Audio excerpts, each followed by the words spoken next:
પેલા કીધું ને ભંગારના વેપારીને હોનાની ખબર ના હોય. હોનાની કિંમત હોના જ કરીએ.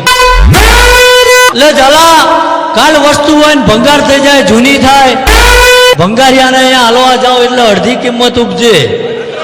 પણ હોનું રહ્યું ને એને 1000 ટુકડા કરી નાખો ભાઈ, અને હોનીના અહીંયા જઈને ત્રાજો મેલો 53 હાલતા હોય 53 જ ગણી હાલવા પડે ભાઈ.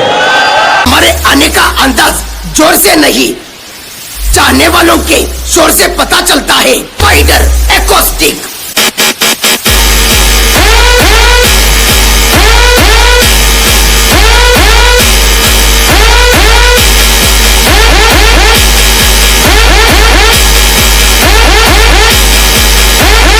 पास कोई और रास्ता है?